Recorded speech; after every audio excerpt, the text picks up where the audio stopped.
A millionaire asked his daughter to choose a mother from a group of elegant socialites, but she walked straight to the maid. The entire room fell silent. The sound of delicate crystal glasses clinking and hushed laughter filled the grand ballroom of the Rivero mansion.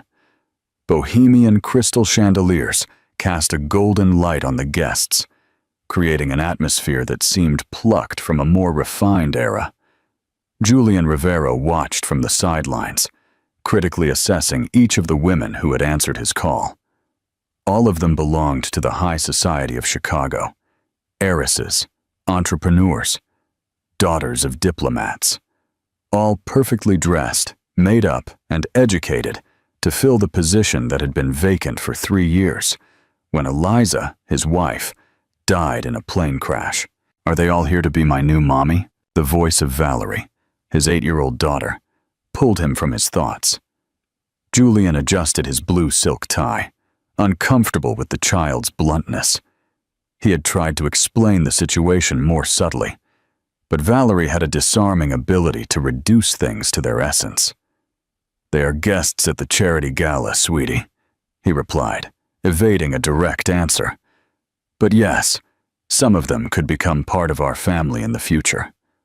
The girl wrinkled her nose as she watched the women below, holding champagne flutes and laughing with that measured cadence learned in the best schools. "I don't like any of them," she declared, with the finality of a judge delivering a verdict. Julian sighed. The plan was the work of his mother, Mrs. Beatrice, who had been insisting for months that Valerie needed a maternal figure, and he, a male heir. "A girl needs a mother, and you need a son to continue the Rivero legacy," she repeated, with the insistence of someone who had turned an idea into a mission. "Give them a chance, princess," Julian pleaded, crouching down to be at his daughter's level. "They're important, interesting women. Miss Ortiz is an archaeologist. She has traveled all over the world. And Dr. Fuentes runs an entire hospital." Valerie narrowed her eyes, evaluating the candidates with a seriousness unbefitting her age. "They look like dolls," she concluded. "Like the ones on my shelf, but what are they even talking about?" Julian stifled a smile. His daughter had inherited not only Eliza's green eyes, but also her uncomfortable tendency to speak truths no one wanted to hear. "Come on, it's time to go downstairs," he said, offering her his hand. "Remember what we talked about being polite to the guests?" Valerie took his hand reluctantly, unconsciously smoothing the pleats of her light blue dress. As they descended the main staircase, Julian noticed how conversations gradually diminished, and glances turned toward them. They had done it thousands of times. The powerful Julian Rivero, director of the Rivero Industries conglomerate, and his only heiress, making an entrance that seemed rehearsed, but was actually the result of years of public exposure. Mrs. Beatrice, elegant at 70, came toward them with a smile that didn't reach her eyes. "You finally decided to honor us with your presence," she commented, with a tone that sounded like praise, but hid a criticism. "Valerie, darling, there are several young ladies eager to meet you." The girl squeezed her father's hand more tightly. Julian could feel her discomfort as if it were physical. "Mom, let's let Valerie adjust first," he intervened protectively. Mrs. Beatrice gave him a look she had perfected over decades, the look that said her son was ruining her carefully orchestrated plan. "Gabriela Vasquez is here," Beatrice mentioned, changing her strategy. "Her father just closed the merger with Petrobras, and Carolina Insua also came. Her family has the largest shipping fleet in the country." Julian nodded mechanically as he scanned the room. He knew the complete dossier of each guest, meticulously prepared by his mother's assistant. Social, financial, and genetic potential. Everything evaluated as if it were just another business transaction. Perhaps it was. A movement at the periphery of his vision caught his attention. Among the service staff, who glided silently through the room, one figure stood out, not for being flashy, but for the opposite, the discreet elegance with which she performed her work. A young woman in a black uniform and white apron served drinks with a natural grace that contrasted with the studied movements of the socialites. "Daddy, I'm thirsty," Valerie said, pulling gently on his sleeve. "Let's go get something to drink," he replied automatically, relieved for the excuse to escape his mother's radar. They headed toward the beverage bar, but Valerie suddenly changed direction, dragging him toward the young staff member who had caught his attention moments before. "Excuse me, miss," Valerie called out in a surprisingly formal voice. "Could you bring me some juice, please?" The young woman turned to them. Julian estimated she was about 25. Her dark hair was pulled back in a simple bun, and her dark eyes reflected an intelligence that went beyond her position. "Of course, Miss Rivero," she replied with a warm, genuine smile. "What flavor would you like?" "Orange, please," Valerie asked. And then, as if it were an afterthought, she added, "My name is Valerie. What's your name?" Julian was about to remind her that it wasn't appropriate to ask staff their names, but he stopped himself. The young woman seemed momentarily surprised by the question. "I'm Danielle Rojas," she replied, glancing briefly at Julian, as if asking permission for this familiarity. "That's a pretty name," Valerie declared, with the same seriousness with which she had judged the socialites. "Do you always work here?" "Valerie," Julian began, feeling awkward. "Don't worry, Mr. Rivero," Danielle interjected. "I work for the catering company, Miss Valerie. I study during the day and do these events at night."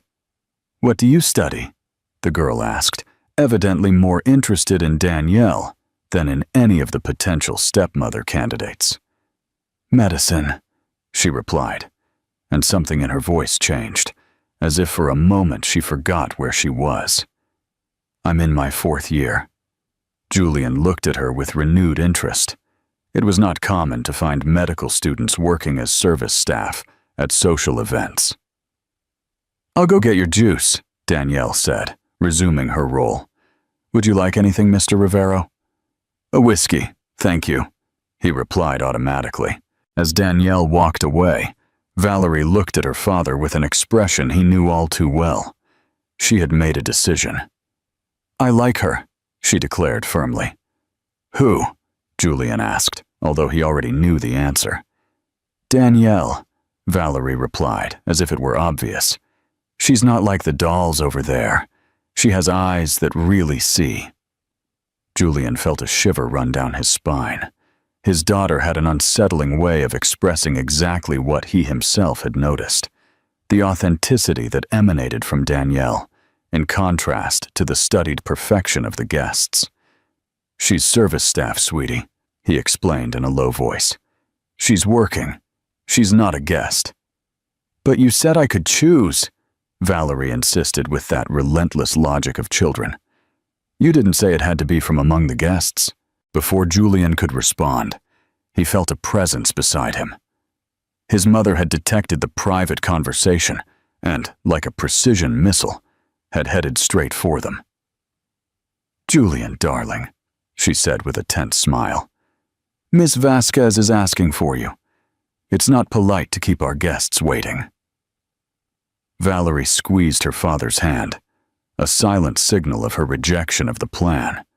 Julian suddenly found himself torn between his mother's expectations, his daughter's wishes, and an inexplicable curiosity about the young medical student who was serving drinks to pay for her education. What do you think is Valerie's real reason for choosing Danielle? And what do you think is going through Julian's mind at this moment? Share your thoughts in the comments below. Danielle returned with the drinks on a silver tray, a glass of orange juice with a colorful umbrella, and a whiskey in a short glass. As she handed the juice to Valerie, the girl gave her a smile that lit up her face in a way Julian hadn't seen in a long time. "Thank you, Danielle," Valerie said, deliberately using her name as if they were old friends. "It's a pleasure, Miss Valerie," Danielle replied, and then, turning to Julian, "Your whiskey, Mr. Rivero." Their eyes met briefly as he took the glass.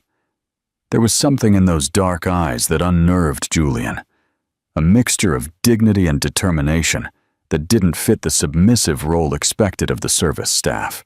"Danielle is studying to be a doctor, Grandma," Valerie announced proudly, as if the young woman were her personal discovery. "She's in her 4th year." Mrs. Beatrice looked at the young woman with a mixture of surprise and discomfort, as if the furniture had suddenly started to talk. "How interesting," she replied in an icy tone. "Young people today are so versatile. Now, if you'll excuse us, we have guests to attend to." Danielle nodded respectfully. "Of course, ma'am. With your permission."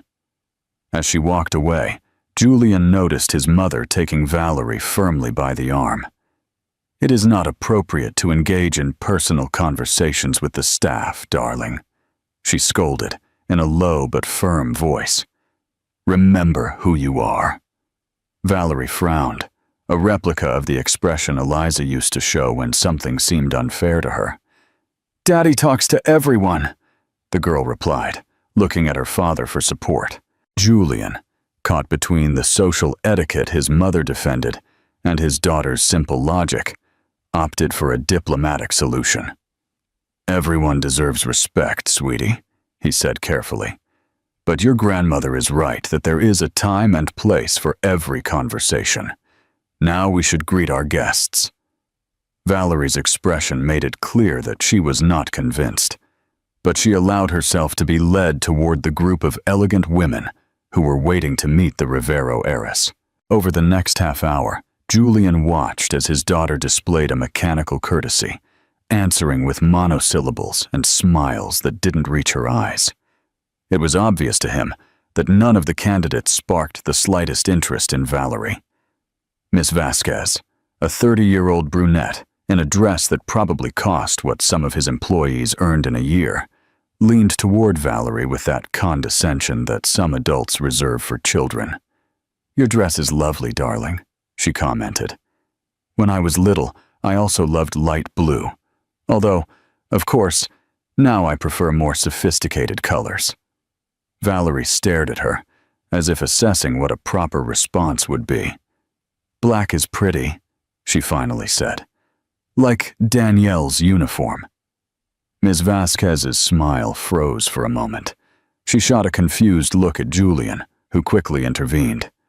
"My daughter just met one of the waitstaff," he explained, downplaying it. "She has an insatiable curiosity about people." "Adorable," the woman replied, regaining her composure. "Children form bonds so quickly. I would love to have that ease." Her tone suggested she was applying for the vacant position, with all the determination of someone aiming for a corporate promotion. Julian nodded automatically as his gaze wandered through the room, spotting Danielle, who was now silently and efficiently collecting empty glasses. For an instant, their eyes met again, and he had the strange feeling that she could read his thoughts. The evening continued, with the predictability of a well-rehearsed script. Mrs. Beatrice introduced Julian to each of the carefully selected candidates, highlighting their virtues as if she were auctioning off works of art. Carolina comes from one of the oldest families in the country. Victoria speaks 5 languages and studied at the Sorbonne. Sophia is the ambassador's cousin. Meanwhile, Valerie had slipped away from the presentations and was now sitting in a corner of the room, watching everything with that penetrating gaze she had inherited from her mother. Julian watched her from a distance, noticing how his daughter's eyes followed Danielle every time the young woman passed nearby. After excusing himself from a particularly tedious conversation about private yachts, Julian approached his daughter. "Everything okay, Princess?" he asked, sitting next to her. "I'm bored," Valerie replied frankly. "And I'm hungry." Julian checked his watch. It was past midnight, long after Valerie's usual dinner time. "You're right, it's late," he agreed. "Let's go to the kitchen to find something for you." Valerie's face lit up. Can we ask Danielle? I'm sure she knows where the good food is." Julian hesitated. The proper thing to do would be to call Justina, the housekeeper, or Rosa, the cook. But Valerie's hopeful expression was difficult to resist. "Let's see if we can find her," he finally conceded. They discreetly headed toward the kitchen, avoiding Mrs. Beatrice, who was now talking animatedly with Gabriela Vasquez's parents. The kitchen was a world away from the elegant ballroom, a space of frantic activity, where the catering staff prepared trays of appetizers and waiters came and went with professional efficiency. Danielle was in a corner, reorganizing clean glasses on a tray, when she saw them come in. Surprise was clearly reflected on her face. "Mr. Rivero, Miss Valerie," she greeted, immediately abandoning her task. "Do you need anything?" "I'm hungry," Valerie announced directly. "Is there something good to eat?" Danielle looked at Julian, seeking confirmation that this unusual request was authorized. "My daughter is hungry," he explained. "If you could show us where we could find something appropriate." "Of course," she replied, regaining her professional composure. "In fact, the chef prepared some sandwiches for the staff, but they're quite good. Would you like one, Miss Valerie?" "Yes, please," the girl exclaimed, much more animated than she had been all night. Julian watched as Danielle moved with efficiency, taking a sandwich from an industrial refrigerator and placing it on a porcelain plate. Even in this simple task, there was a grace in her movements that contrasted with the mannerisms of the socialites in the ballroom. "Please have a seat," Danielle offered, pointing to a small space next to the kitchen island, away from the main hustle and bustle. Valerie climbed onto a high stool, while Danielle served her the sandwich and a glass of milk. Julian remained standing, suddenly aware of how out of place he was in this kitchen in his Italian designer suit. "So you're studying medicine?" he asked, trying to break the awkward silence. Danielle nodded as she neatly wiped the counter. "At the University of Chicago. I'll finish next year, if all goes well." "What specialty are you interested in?"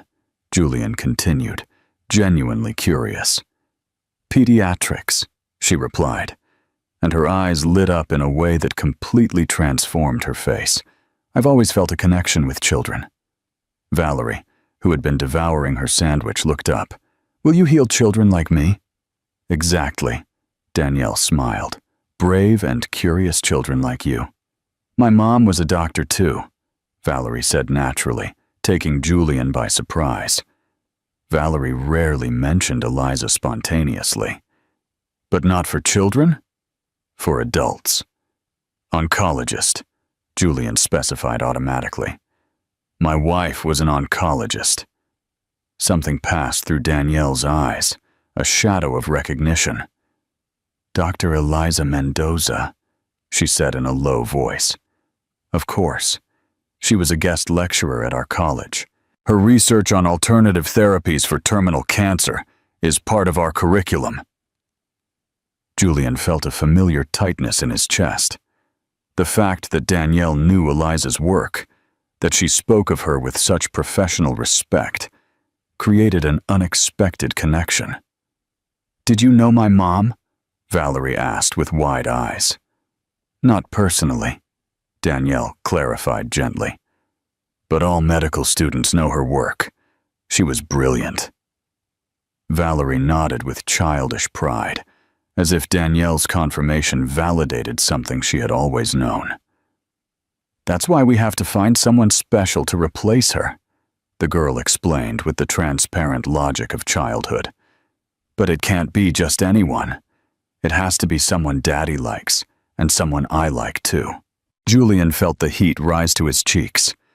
Valerie's frankness was exposing precisely what he had tried to disguise as a simple charity gala. "Valerie, that's not," he began, but was interrupted by a horrified gasp from the kitchen door. Mrs. Beatrice was there, with an expression that wavered between disbelief and fury. "Julian, what is the meaning of this?" she exclaimed, entering the kitchen as if she were entering enemy territory. "The Vasquezes are asking for you, and I find you here, in the kitchen, with the staff." Her gaze swept over the scene. Valerie with her half-eaten sandwich, Danielle frozen in her position, and Julian caught between two worlds. Valerie was hungry, he explained, trying to maintain a neutral tone. "We're going back to the ballroom now." "It's unacceptable," Mrs. Beatrice continued, ignoring his explanation. "You have responsibilities to your guests.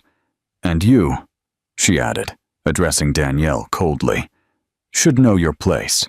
Danielle visibly paled, but maintained her composure. "I'm sorry, ma'am. I was just helping Miss Valerie as she asked me to." "Stop it, Grandma," Valerie interjected, with a vehemence that surprised everyone. "Danielle didn't do anything wrong. I wanted a sandwich and she gave me one.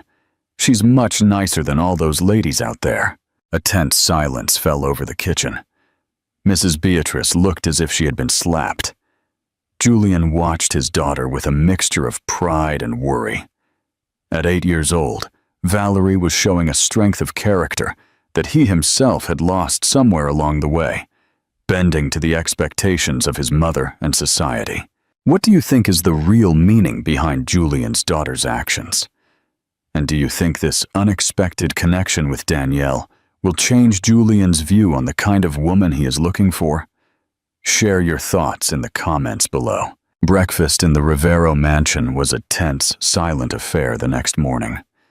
Mrs. Beatrice, impeccably dressed despite the early hour, stirred her tea with precise movements while shooting disapproving glances at her son. Julian, absorbed in his tablet, pretended to check urgent emails to avoid the inevitable conversation. Valerie, oblivious to the adult tension, drew enthusiastically in her notebook. "What are you drawing so intently, darling?" Mrs. Beatrice finally asked, trying to break the ice. Valerie proudly held up her drawing. In it, 3 figures could be distinguished: a tall man in a suit, a little girl, and a woman in what looked like a black and white uniform. "It's Daddy, me, and Danielle," she explained with childish naturalness. "We're at the park." Mrs. Beatrice placed her cup on the saucer with more force than was necessary. "Julian, this has gone too far," she said, abandoning all pretense of calm. "Your daughter is fantasizing about a waitress. A waitress, for heaven's sake!" Julian looked up from his tablet, feeling the beginning of a headache forming behind his temples. "Mom, please, it's just a drawing." "No, it's not just a drawing," Mrs. Beatrice insisted. "It's the result of allowing that girl, to take inappropriate liberties. Do you know what the Vasquezes are saying?" Gabriella was deeply offended. "I'm sure she'll get over the offense," Julian replied with a biting tone that surprised even himself. Valerie watched the exchange like someone following a tennis match, her head turning from her grandmother to her father. "Danielle is going to be a doctor," she intervened with the absolute certainty of childhood. "Grandma always says I should choose smart friends, Mrs." Beatrice closed her eyes briefly, as if invoking patience. "Being a doctor is respectable, Valerie," she conceded in a condescending tone. "But there are doctors and doctors. Your mother came from a distinguished family. She studied at Harvard. Danielle probably comes from a humble family, studies at a public university, and serves drinks to pay for her studies." "Like Daddy when he met Mommy," Valerie retorted, leaving the adults momentarily speechless. Julian looked at his daughter with astonishment. It was true. He had worked as a bartender at an exclusive club in Boston during his college years, trying to maintain some financial independence from his family. That was how he met Eliza, then a brilliant oncology resident who was celebrating passing her final exams. "That was different," Mrs. Beatrice interjected, recovering. "Your father came from a good family. He was just experimenting." It was exactly the same, Julian countered, feeling a strange need to defend Danielle. I worked serving drinks to pay for my expenses. The only difference is that I had a family fortune backing me up. Mrs. Beatrice looked at him as if he had lost his mind. I can't believe you're comparing your situation to that girl's. What is wrong with you, Julian? You had 5 exceptional women interested in you last night, and you ended the evening in the kitchen with the staff. Julian set his tablet on the table with a gesture of frustration. I'm not interested in any of those women, Mom. And I'm pretty sure they're only interested in the Rivero name and what comes with it. And the waitress isn't? Mrs. Beatrice countered with a cold smile. Please, Julian, don't be naive. A medical student who serves drinks would be delighted to secure her future with a man like you. Danielle doesn't know Daddy is rich, Valerie intervened, surprising the adults again. When I asked her if she wanted to come play at our house, she said she couldn't because she works all the time. If she wanted our money, she would have said yes, right? Julian looked at his daughter with a mixture of surprise and pride. Sometimes he forgot how perceptive she could be. When did you talk to her about coming home? He asked curiously. When I went to the bathroom, Valerie explained. She walked with me because I didn't want to go alone. I told her we have a very big pool and that she could come swim sometime. Mrs. Beatrice looked as if she was about to have an attack. You offered access to our house to a complete stranger? She exclaimed. Julian, this is unacceptable. Your daughter needs to learn proper boundaries. My daughter is being kind, Mom, Julian replied, feeling his patience wearing thin. Something I, frankly, haven't seen much of in this house lately. A heavy silence fell over the dining room. Valerie, sensing the tension, returned to concentrating on her drawing. Mrs. Beatrice stood up with offended dignity. I see this conversation is getting us nowhere, she said coldly. But remember, Julian, you have responsibilities that go beyond your personal whims. The Rivero legacy depends on the decisions you make. With these words, she left the dining room, leaving father and daughter alone. Julian exhaled slowly, feeling the tension partially leave his body. Are you mad at me, Daddy? Valerie asked in a low voice. For talking to Danielle? Julian moved to sit next to his daughter and hugged her. No, Princess, I'm not mad at you. I never could be for something like that. Grandma is mad, though, Valerie observed. Grandma has very definite ideas about how things should be, Julian explained, searching for words an 8-year-old could understand. Sometimes she forgets that the world has changed.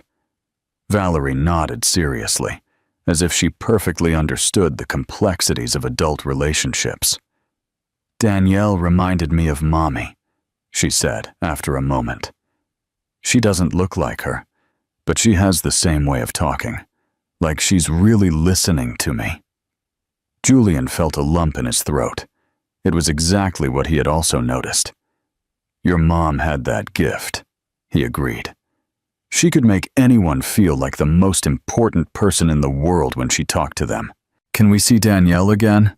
Valerie asked, going straight to the point of interest. Julian hesitated. The proper thing to do would be to maintain his distance, to follow the social script his mother had laid out for them. But the hope in his daughter's eyes was hard to resist. I don't know if that will be possible, sweetie. We don't even know where she works normally, or how to contact her. But she works for the catering company, Valerie insisted. We can call them and ask. Julian couldn't help but smile at his daughter's determination. It's not that simple, Princess. We can't just call and ask to speak to one of their employees. Why not? Valerie asked, with that relentless childlike logic. You always say you're the boss, and you can do whatever you want. Julian laughed, feeling an unexpected sense of relief. Touché, little one. But it would be inappropriate. What does inappropriate mean? Valerie asked, frowning. It means, Julian searched for an explanation. That it wouldn't be correct according to social rules. Like when Grandma said we shouldn't talk to Danielle because she's a maid? Valerie asked. That doesn't seem right to me, Daddy. You always say we should treat everyone with respect. Julian suddenly found himself without an argument. His daughter was using his own teachings against him, exposing the hypocrisy in which they lived. You're right, sweetie, he finally admitted. It's not right to treat people differently based on their job or their background. Then can we invite Danielle over? Valerie insisted, seeing an opening. Julian sighed, debating internally. Let me think about it, okay? It's not a decision I should take lightly. Valerie seemed satisfied with this provisional answer. She went back to her drawing, adding details with concentration. Julian watched her for a moment, marveling at the moral clarity that children sometimes possess and that adults lose along the way. What do you think is the real reason for Mrs. Beatrice's disapproval? And why is Julian's daughter so determined to choose Danielle as her mother? Tell us your thoughts in the comments below, and don't forget to subscribe and like this video if you're enjoying our story. Later, in his office, Julian found himself searching online for Danielle Rojas Medicine UOFC. He didn't expect to find much, but to his surprise, an article from the university magazine appeared about a student who had won a research scholarship in pediatric oncology. The photograph showed Danielle in a white lab coat, with a serene and professional smile, very different from the contained expression she had shown the night before. The article mentioned that Danielle Rojas, a fourth-year student, had received the prestigious Mendoza Scholarship to continue the pioneering research of the late Dr. Eliza Mendoza on less invasive therapies for childhood cancer. Julian felt the air leave his lungs. The scholarship was named after Eliza. It was a small program he had anonymously founded after her death, intended to support promising students who wanted to continue her work. He had never personally followed up on who received the scholarship, leaving those decisions to the academic committee. Danielle not only knew Eliza's work, she was continuing it, and she probably had no idea that the anonymous benefactor of her scholarship was the same man she had served whiskey to the night before. The coincidence seemed too perfect to be a coincidence. It was almost as if Eliza, in some way, had orchestrated this encounter from beyond the grave. Julian was not superstitious, but he couldn't help but feel a shiver run down his spine. His phone rang, pulling him from his thoughts. It was Franco, his personal assistant. Mr. Rivero, forgive the interruption, he said, in a formal tone. There's a situation that requires your attention. Mrs. Beatrice has contacted the catering company to file a formal complaint about one of their employees. I thought you should know. Julian closed his eyes, feeling a mix of frustration and anger growing inside him. What kind of complaint exactly? He asked in a controlled voice. Inappropriate behavior and unauthorized interaction with Miss Valerie, Franco read. The employee in question is a certain Danielle Rojas. Julian felt something harden inside him. His mother had crossed a line. Cancel the complaint, Julian ordered, with a firmness that surprised even Franco, who was used to his usual measured tone. Call the company immediately and make sure there's no record of this. Of course, sir, Franco replied with professional efficiency. Would you like me to speak with Mrs. Beatrice about it? Julian ran a hand over his face, feeling the weight of the situation.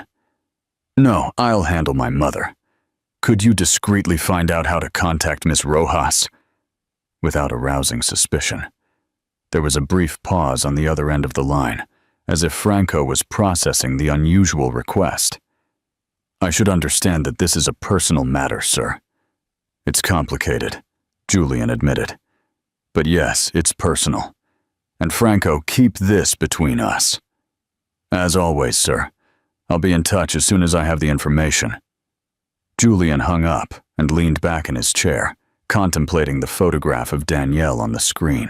The Mendoza scholarship was substantial, covering not only university tuition, but also a monthly stipend for research and living expenses. If Danielle was a recipient, why was she still working as a waitress? The scholarship should be enough for her to focus exclusively on her studies. With this question in mind, he deepened his search and found another, more recent article. This one mentioned that Danielle Rojas had reduced her research hours to care for her younger brother, who suffered from a rare degenerative disease. The scholarship money went largely to experimental treatments not covered by medical insurance. The revelation hit Julian like a physical punch. Danielle was not only a medical student and a waitress, she was also the primary caregiver for a sick brother, and she was using the scholarship he had created in his wife's memory to try and save her brother. The irony was almost poetic. Eliza had dedicated her life to researching less invasive treatments for terminally ill patients after losing her own brother to cancer. Now Danielle was following in her footsteps, driven by a similar motivation. The intercom on his office desk rang, interrupting his thoughts. "Mr. Rivero, your mother insists on seeing you," his secretary announced in an apologetic tone. Julian sighed, quickly closing the browser tab. "Let her in, Sylvia." Mrs. Beatrice entered like an elegant storm, her rigid posture and severe expression revealing her mood even before she spoke. "Can you explain why you canceled my complaint?" she demanded without preamble. "Because it was unfair and unnecessary," Julian replied, remaining calm. Danielle did nothing inappropriate. She was just being kind to Valerie. "Julian, that girl is obviously trying to get close to you through your daughter," Mrs. Beatrice insisted, taking a seat across from him. "It's the oldest strategy in the book." "Have you considered the possibility that she's simply a good person?" Julian asked. "Not everyone has hidden motives, Mom." Mrs. Beatrice let out a dry, humorless laugh. "Sometimes your naivete worries me, son. A man in your position must always be cautious. Cautious with a medical student who works 2 jobs to support her sick brother?" Julian retorted, letting slip information he hadn't planned to reveal. Mrs. Beatrice narrowed her eyes, catching the detail. "I see you've been investigating her," she observed in a biting tone. "Since when have you been so interested in the personal life of the catering staff?" Julian got up and walked to the window of his office, which offered a panoramic view of Chicago. Below, the city bustled with millions of lives, each with its own story of struggles and hopes. "Lives like Danielle's. She's the recipient of the Mendoza scholarship," he finally said, turning to his mother. "She's continuing Eliza's research while caring for her brother with the same disease that took my wife's brother. Don't you think there's something poetic about that coincidence?" Mrs. Beatrice seemed momentarily taken aback by this information. "The scholarship you founded," she murmured, processing the connection. "Well, that explains why she's working at catering. Clearly the money isn't enough." "The money goes to her brother's treatments," Julian corrected. "She works to support herself." A silence fell between mother and son. Mrs. Beatrice seemed to be recalculating her strategy. "I understand this moves you, Julian," she finally said, softening her tone. "You've always had a soft heart, but it's one thing to admire this young woman's dedication, and a completely different thing to consider any type of personal relationship." "No one has mentioned a personal relationship," Julian replied, although the idea had been floating in his mind since the night before. "Your daughter is drawing her as part of the family," Mrs. Beatrice reminded him, "and you're investigating her on the internet and ordering your assistant to contact her. I am not naive, son." Julian was surprised. How did his mother know about the request to Franco? The answer was obvious. In the Rivero mansion, the walls had ears. "Mom, I appreciate your concern," he said with firmness. But decisions about my personal life and Valerie's are exactly that. Personal. Mrs. Beatrice stood up with the dignity of an offended queen. As you wish, she conceded coldly. But remember that not only your reputation is at stake, but also Valerie's future and the Rivero legacy. I hope this fleeting fascination is worth it. With these words, she left the office, leaving a heavy silence in her wake. Julian exhaled slowly, feeling a mix of frustration and, paradoxically, relief. It was the first time in years that he had directly confronted his mother. His phone vibrated with a message from Franco. Information obtained. Miss Rojas works at the university coffee shop near the hospital on Tuesday and Thursday afternoons. On weekends, she does events with the catering company. Julian looked at the calendar on his desk. It was Tuesday. Without allowing himself to think too much about what he was doing, he grabbed his jacket and the keys to his least ostentatious car, an Audi he rarely used. Sylvia, cancel my afternoon meetings, he instructed his secretary as he left. Something personal has come up. The university coffee shop turned out to be a modest but cozy establishment, frequented mainly by medical students from the nearby university hospital. Julian felt strangely out of place in his three-piece Italian suit, despite having chosen the most discreet one from his collection. He chose a table in a corner, from where he could observe the counter without being too obvious. And then he saw her. Danielle was behind the counter, serving coffee with the same elegant efficiency she had shown the night before. She wore a simple black uniform with a green apron that had the coffee shop's logo. Her hair was pulled back in a practical ponytail, very different from the formal bun of the gala. She looked more natural this way, Julian thought. A young waitress approached his table. "Can I take your order, sir?" "A coffee, please," he replied automatically, without taking his eyes off Danielle. "Any particular kind?" the waitress insisted. "We have espresso, Americano, latte." "Whatever the barista recommends," Julian said, discreetly pointing toward Danielle. The waitress nodded with a knowing smile that suggested he wasn't the first man to be attracted to the dark-eyed barista. Minutes later, Danielle personally brought him a cup of coffee with a leaf design drawn in the foam. When she looked up and recognized him, the surprise was evident on her face. "Mr. Rivero," she said in a low voice, clearly disconcerted. "What a surprise." "Please, call me Julian," he replied, surprised by his own informality. "I was in the neighborhood, and this place was recommended to me." It was a transparent lie, and from Danielle's expression she knew it. Nevertheless, she nodded politely. "I hope you enjoy our special coffee," she said with professionalism. "It's a blend of Colombian and Ethiopian beans."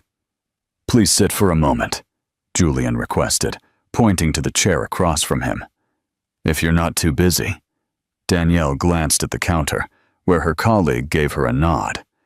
"Just for a few minutes," she agreed, sitting down with some rigidity. "Is there a problem with the catering service from the other night?" Julian asked. "On the contrary," he reassured her. "I wanted to apologize for my mother's behavior. It was inappropriate and unfair." Danielle seemed to relax slightly. "There's no need to apologize. I'm used to awkward situations in this job." "I also wanted to thank you for your kindness to Valerie," Julian continued. "My daughter doesn't usually connect easily with strangers." A small smile appeared on Danielle's lips. "She's an extraordinary child, very perceptive for her age." "Too much so, sometimes," Julian agreed, taking a sip of coffee. "This morning, she was drawing the three of us in the park." Danielle looked surprised, and perhaps a little moved. "That's very sweet," she finally said, although confusing, considering we barely know each other. "Children form bonds quickly," Julian replied, unconsciously repeating Miss Vasquez's words, though with genuine sincerity, especially when they have suffered a loss. A brief silence fell between them, filled with unspoken meaning. "I know about the scholarship," Julian finally said. "The Mendoza scholarship." Danielle's eyes widened in surprise. "How?" "I founded it," Julian explained. "In memory of my wife." Danielle visibly paled. "Oh my God," she murmured. "The anonymous donor. That was you." Julian nodded. "I don't usually personally follow the recipients," he clarified. "But when you mentioned that you knew Eliza's work, well, I was curious." "This is very awkward," Danielle said, composing herself. "I never would have, if I had known who you really were the other night." "That's precisely why the scholarship is anonymous," Julian interrupted gently, "so that recipients don't feel personally indebted to me." "Even so, I have to thank you," Danielle insisted. "Your wife's work is revolutionary, and the scholarship has been, literally, vital for my brother." "I know," Julian said softly. "I read about his condition, the same one Eliza's brother had." Danielle looked at him with a new understanding, as if the pieces of a puzzle were beginning to fit together. "That's why you created the scholarship," she said, "to continue what she couldn't finish." Julian nodded, feeling an unexpected connection with this young woman who had unknowingly taken on the mission that had meant so much to Eliza. "My brother is in a clinical trial directly based on your wife's research," Danielle continued, with contained emotion in her voice. "The doctors are cautiously optimistic." "I'm glad to hear that," Julian replied with sincerity. Eliza would have loved to know.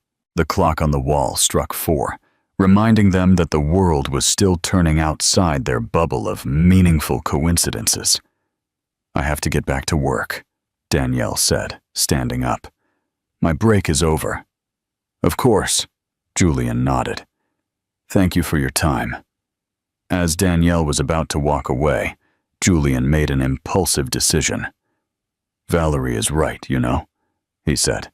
"You should come over to the house sometime. For coffee, not to serve one." What do you think is the real reason Julian is being so open with Danielle? And why do you think Danielle accepted his invitation to his home? Share your thoughts in the comments below. Danielle watched the imposing Rivero mansion from the taxi window with a mixture of awe and apprehension. Although the invitation had been clear, Sunday at 4, casual, just for coffee, she couldn't help but feel like an intruder in that world of privilege. "You can drop me off here," she told the taxi driver as they approached the main entrance. "Are you sure, miss?" the man asked, looking curiously at the huge property. "The entrance is still about 100 meters away." Danielle nodded. She needed those extra minutes to compose herself. As she walked up the perfectly manicured gravel path, she mentally reviewed how she had gotten there. After the meeting at the coffee shop, she had been about to decline Julian's invitation. It was too complicated, too far outside her comfort zone. But then she remembered Valerie's expectant eyes, her innocent plea to come play someday, and more importantly, she remembered that the research she was doing thanks to the Mendoza scholarship was directly connected to this family. The front door opened before she could even ring the bell. An older woman in a formal uniform greeted her with a neutral expression. "Miss Rojas, welcome," she said formally. "Mr. Rivero and Miss Valerie are waiting for you on the terrace." "Thank you," Danielle replied, following the woman through a foyer that looked like it was from an architectural magazine. As they walked through the house, Danielle noticed that it wasn't just luxurious, but also surprisingly warm. There were family photographs on the walls, books that looked genuinely read on the shelves, and Valerie's toys discreetly stored in elegant baskets. It was a family's home, not just a display of wealth. The terrace turned out to be a spacious, cozy area overlooking a lush garden and a swimming pool that shimmered under the afternoon sun. Valerie was sitting at a round table, focused on what looked like a complex puzzle. Julian, casually dressed in jeans and a blue shirt, was pouring lemonade into crystal glasses. It was Valerie who saw her first. Her eyes lit up, and she jumped out of her chair with the characteristic energy of a child. "Danielle, you came?"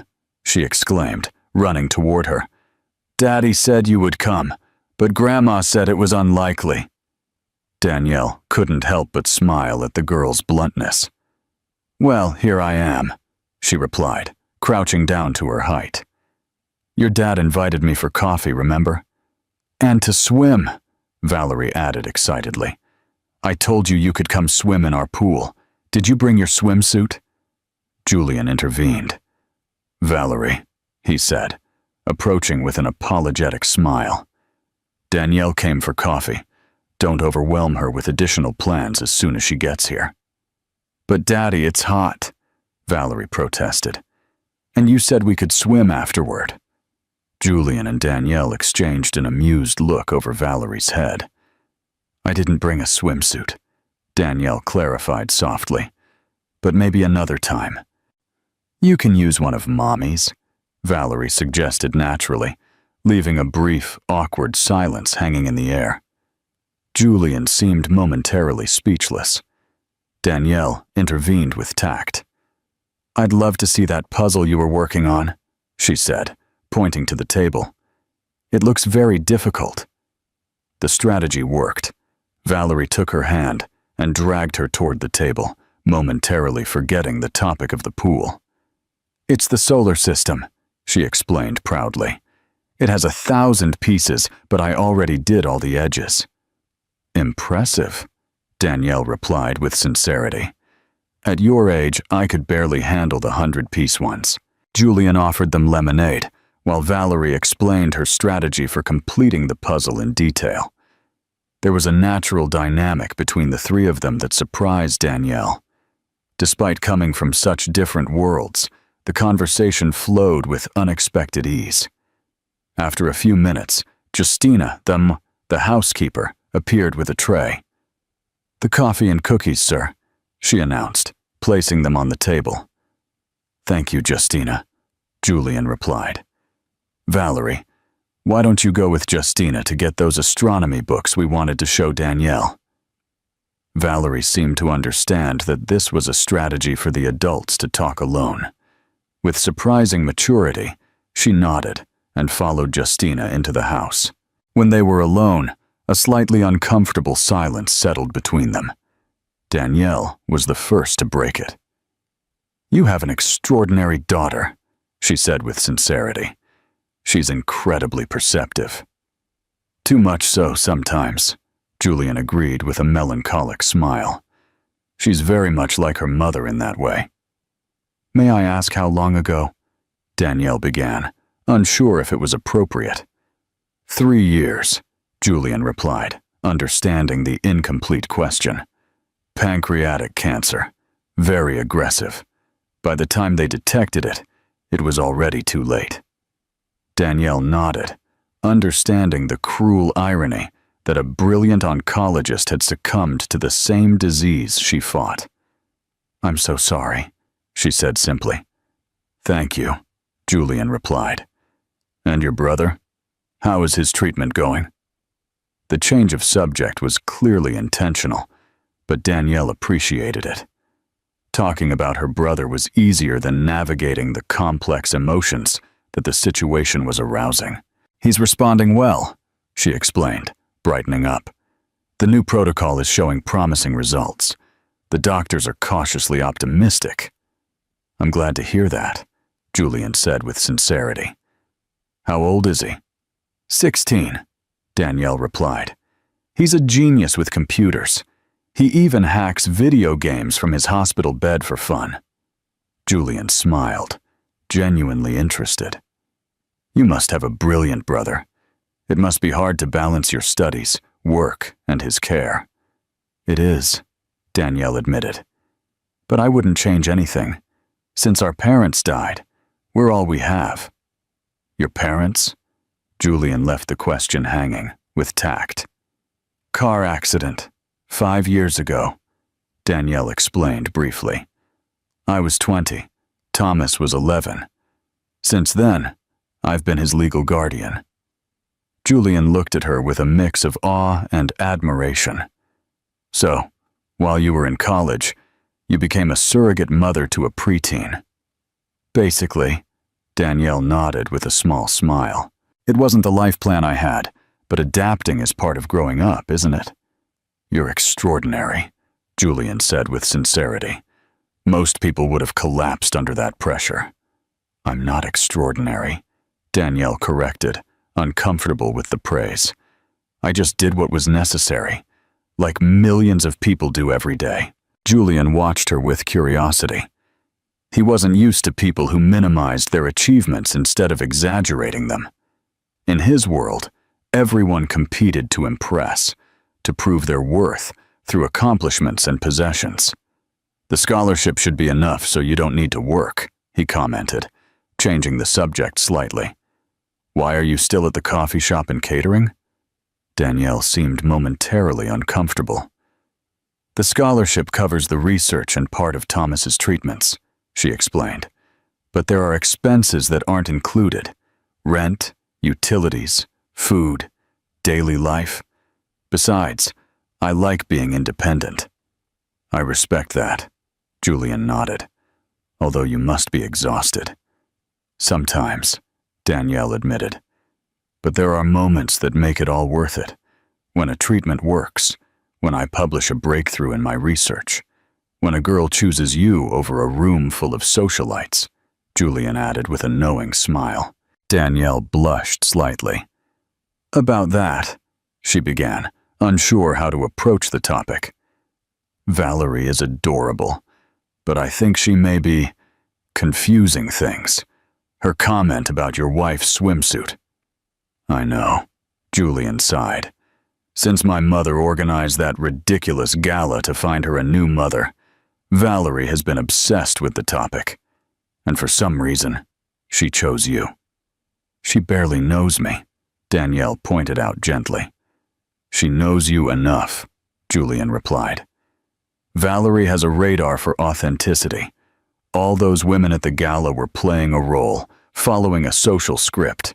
You were just being yourself. They looked at each other for a moment, and Danielle felt an unexpected connection.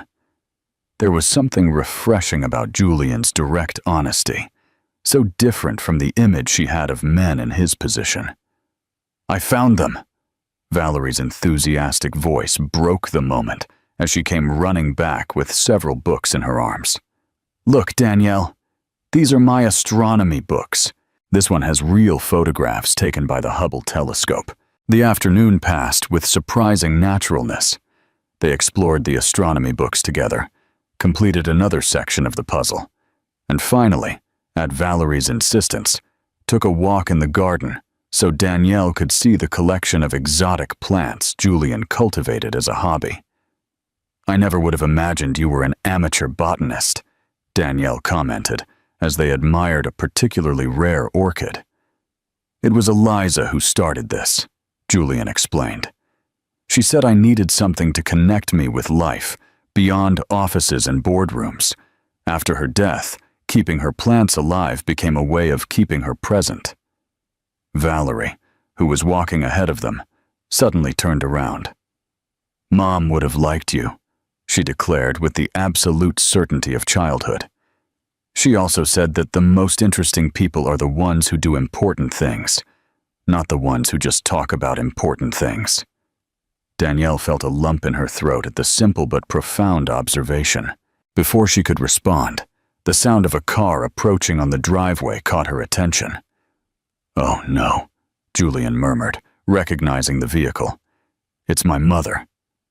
The elegant car with a chauffeur stopped in front of the house.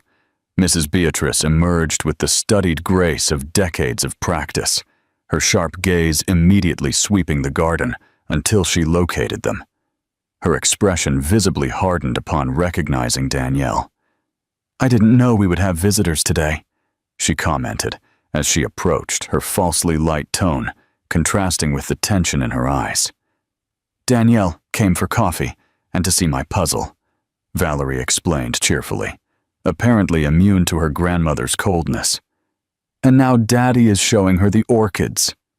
How charming, Mrs. Beatrice replied, evaluating Danielle with her gaze. Miss Rojas, I didn't expect to see you again so soon, and certainly not under these circumstances.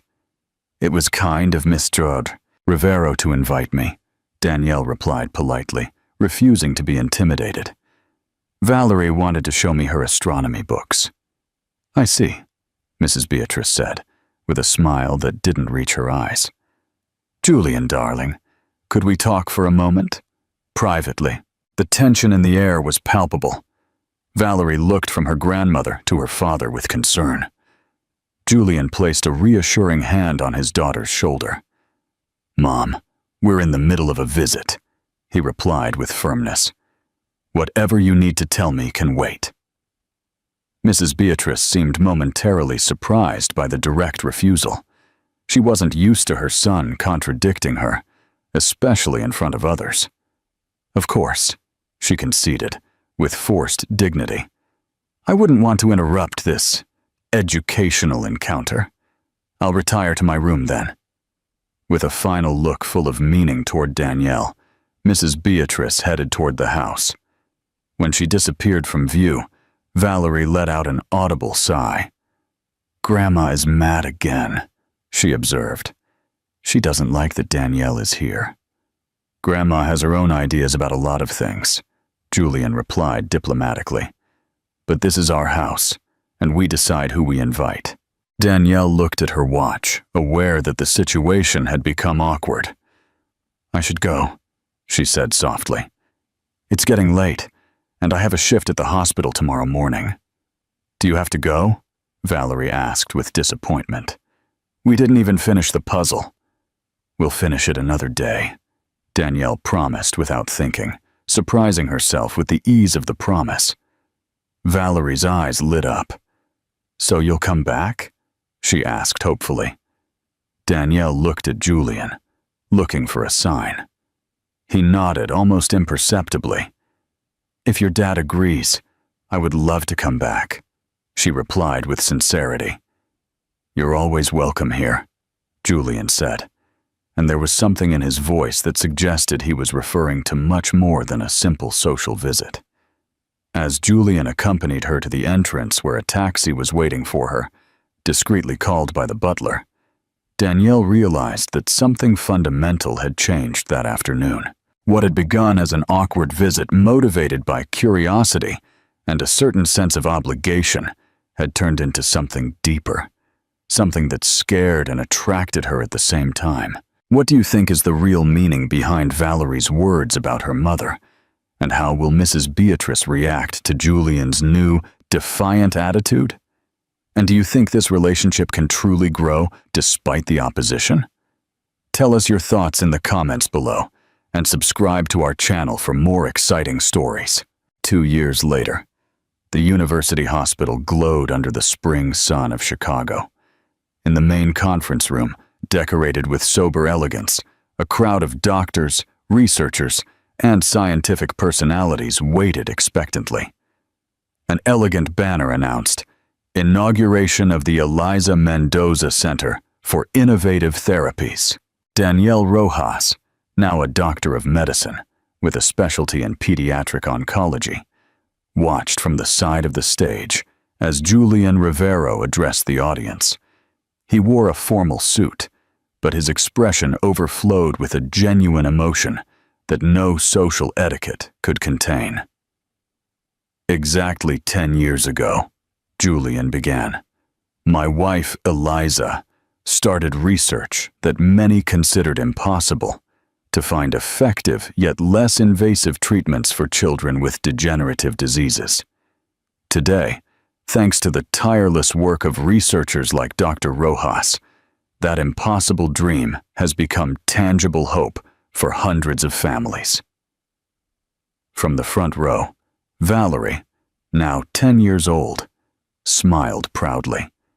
Beside her, an 18-year-old in a wheelchair applauded enthusiastically. Thomas, Danielle's brother. He was completely recovered after being the first successful patient of the treatment protocol developed by his sister. Beatrice, sitting beside them with an elegance that the years had not diminished, maintained a serene expression. Time had softened her edges, especially after seeing the tangible results of Danielle's work. She had not only saved her own brother, but dozens of children, who now had a future thanks to her research. This center, Julian continued, will be a home for visionary scientists who, like Eliza, dare to challenge the established. A home where medicine and compassion work together. A legacy that transcends surnames and fortunes, because it is built on something much more valuable: hope. His gaze met Danielle's, and something passed between them. A silent communication perfected over 2 years of professional collaboration that had blossomed into something much deeper. "And now," Julian said, with a smile that lit up his entire face, "it is an honor to present the center's director of research, the brilliant mind behind the Mendoza-Rojas protocol, and the woman who taught me that miracles exist when science is combined with unconditional love, Dr. Danielle Rojas." Applause erupted as Danielle moved toward the podium. Her path to that moment had been extraordinary, from a student waitress to the director of a cutting-edge research center. But even more extraordinary had been the personal journey that led her to become part of the Rivero family. "Thank you," she began, her voice slightly trembling with emotion. "This center represents much more than medical research. It represents the promise I made to my brother when he fell ill, that I would do everything possible to save him. It represents the legacy of Dr. Eliza Mendoza, whose pioneering work opened doors that seemed closed.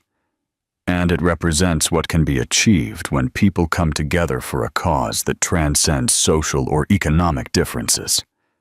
Her left hand rested briefly on her stomach, where a small, barely visible bump announced the new family member who would arrive in a few months. The engagement ring next to the wedding band sparkled under the auditorium lights. After the official ceremony, the family gathered in a private room. Thomas joked with Valerie about some video game, while Julian approached Danielle with 2 glasses of juice. "To the most brilliant director this hospital has ever had," he toasted, handing her one of the glasses. "To the most persistent benefactor in the history of medicine," she replied, with a knowing smile. "You chased me for almost 2 years before I would formally go out with you." "Technically, it was Valerie who chose you first," Julian corrected. "I just had the good sense to follow her instinct." Valerie, hearing her name, approached them. "Are you talking about how I chose Danielle to be my new mommy?" she asked, with the frankness that still characterized her. "It was the best decision I've ever made." "Absolutely," Julian agreed, wrapping his arm around Danielle's waist. "Although at first your grandmother almost had a heart attack." "Speaking of your mother," Danielle said, looking toward the door, "here she comes, and it looks like she has news." Mrs. Beatrice approached with elegant but determined steps, holding what looked like an envelope in her hands. "This just arrived from the lab," she announced, handing the envelope to Danielle. "Dr. Lopez said you'd want to see it immediately." Danielle opened the envelope with slightly trembling fingers. Her eyes quickly scanned the report as an ever-widening smile lit up her face. "It's positive," she finally said, her voice choked with emotion. "The treatment is working in all the patients in the experimental group. Thomas was no exception. It's a confirmed breakthrough." The news caused a wave of joy in the small family gathering. Even Mrs. Beatrice, who had initially seen Danielle as a threat to the Rivero family's social status, couldn't contain her emotion. After all, she had witnessed Danielle's unshakable dedication, both to her research and to her new family. "I always knew you would succeed," the older woman said in a rare moment of vulnerability. You have the same determination that Eliza had. Thank you, Beatrice, Danielle replied with sincerity. It means a lot coming from you. The road to earning her mother-in-law's respect had been long and not without obstacles. But over time, the undeniable evidence of Danielle's character and talent had broken down even Mrs. Beatrice's most deeply ingrained defenses. The turning point had come when Thomas miraculously responded to the experimental treatment, just when the doctors had lost all hope. Seeing the dedication with which Danielle had fought for her brother, for her research, and finally for Valerie and Julian, had gradually transformed suspicion into respect, and eventually into genuine affection. We should celebrate, Julian suggested. This is a historic day for medicine and for our family. In fact, Thomas interjected from his chair, I have my own news to celebrate. Stanford University accepted my application, full scholarship to study biomedical engineering. Another burst of congratulations filled the room. The teenager, whose future had seemed so uncertain 2 years ago, now looked forward with the confidence of someone who had overcome the impossible. It seems the Rivero Rojas family is destined to change the world, Julian commented proudly, looking around at his brilliant wife, his brave daughter, his resilient brother-in-law, and even his mother, who had finally accepted that happiness and success don't always follow traditional paths. Later that night, in the garden of the Rivero mansion, Danielle and Julian gazed at the stars. Eliza's orchid collection, now carefully expanded by both of them, bloomed around them with impossible colors under the moonlight. Do you remember the first time you came here? Julian asked, intertwining his fingers with hers. Valerie was insisting you use Eliza's swimsuit to swim in the pool. Danielle smiled at the memory. I was so embarrassed, she admitted. And now look at us, expecting a baby, running a research center in her name. Sometimes I wonder what she would think of all this. She would be proud, Julian replied with certainty. Of you, for how you've continued her work. Of Valerie, and how she has blossomed with you in her life. She would even be proud of me, for having had the good sense to listen to our daughter. Our daughter, Danielle repeated, savoring the words. It still gets me every time you say it like that. That's what she is, Julian affirmed. Legally, since we signed the adoption papers, but in her heart, I think you always knew she was your mother.